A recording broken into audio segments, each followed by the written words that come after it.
ito na guys, ang aking nilutong napakasarap ngayong araw. Ayan. Hello guys, nandito na naman tayo magluluto-luto. Ayan, so ito, nagprito ako ng isda guys. Gagawin kong fish with tauki. Ayan, ito, nagawa ako ng yung bampiba noodles, tempeh noodles. Ayan. So, ito ang aking bawang at saka sibuyas. Ayan, so lalagay ko na lang ang aking baboy.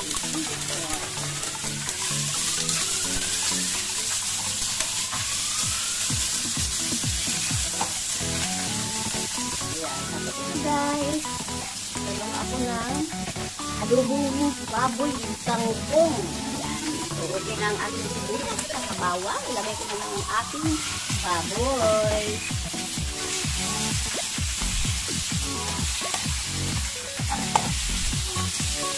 Isa muna natin ito guys.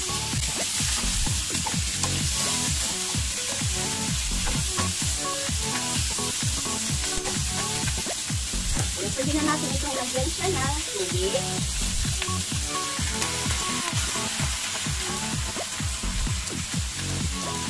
At ito, ayan, pwede na din natin lagyan siya ng tubig.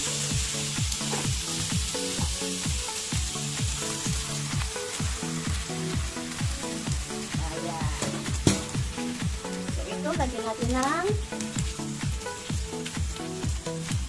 light soy sauce. Siyempre, adobo. Light soy sauce. Paminta.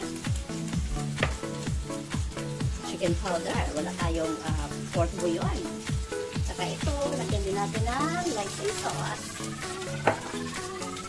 Light soy sauce. Spicy sauce. Chicken powder. So, mamaya na lang guys. Antayin natin na malambot ang ating itong mga baboy bago natin lagay ating ibang pang mga ingredients. Takpan na muna natin.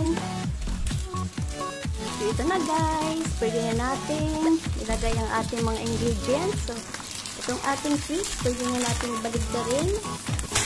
Tiyan! And then, itong ating bumpy or just noodles, lagay natin ating atay.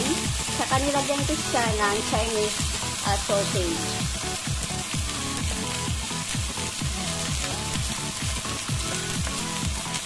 Ayan. So, dahil madali lang maluto yung ating atay saka Chinese sausage, lagay na natin ang ating sayote, mushroom at saka carrot.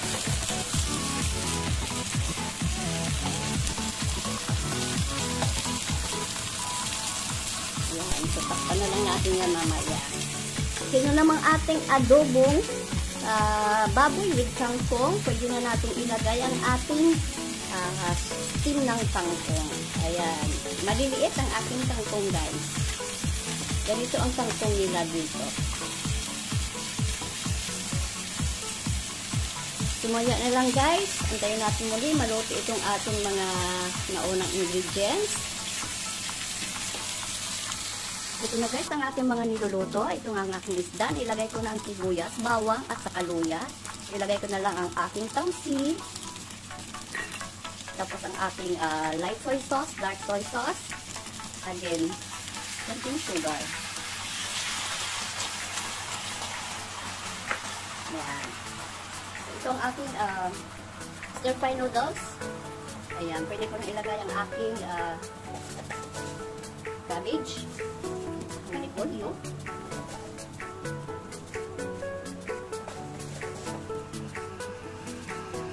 Ayan. Tapos ilagay ko na rin ang aking pasukanhon at saka ang aking Mickey. Ayan. Yung dried noodles. Ayan. Hirap haluin, pero maya ko na haluin. Okay, and then ito guys ang aking adobo ay luto na rin ang aking ang aking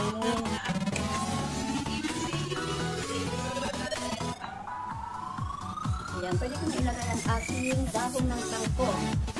Ang dahon ng kangkong ay maliliit o parang kamuti lang. Ayan. ganito ang kangkong nila dito guys. Hindi pa kasi season yata ng kangkong. So ito na guys. So itong aking adobo guys, ito na ito siya. Lagyan ng sugar. Mamaya lagyan ko ng sugar pag naluto ng aking dahon. At saka ang suka. So haluin ko muna ito guys. Ito na guys ang aking mga niluluto. Luto na rin lahat sa wakas. Ayan, luto ng aking isda.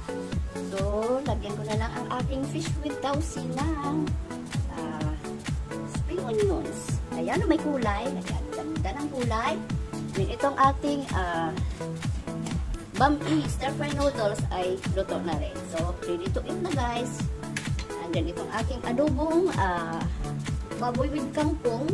Ayun, lagyan ko na lang ng kunting sugar. At saka lagyan ko siya ng suka. Adobo na siya. Ayan. Ganito lang guys. So, simple magluto. Sana may magustuhan kayo sa aking mga niluluto. Ayan. Daan-daan lang kayo sa aking kusina guys. At sana mabubusog kayo. Ayan. Salamat sa mga panonood guys. Maraming salamat sa support. Love you all guys. At ito na guys ang aking nilutong napakasarap ngayong araw. Ayan. Ito ang aking fish with tausi. Ayan ang laki. Umapaw pa sa plato. Ayan, tapos ang aking adobong baboy na may kangkong. Ayan, Pinoy na ulam. Saka yung bami, longgo version, ang mix ng sutanghon at saka yung Mickey na dried. Ayan.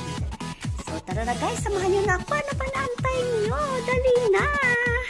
Baka mahuli kayo sa ubusan. Salamat sa support. Salamat sa walang sawang pag-support sa akin, mga palalabs. Love you all guys and God bless.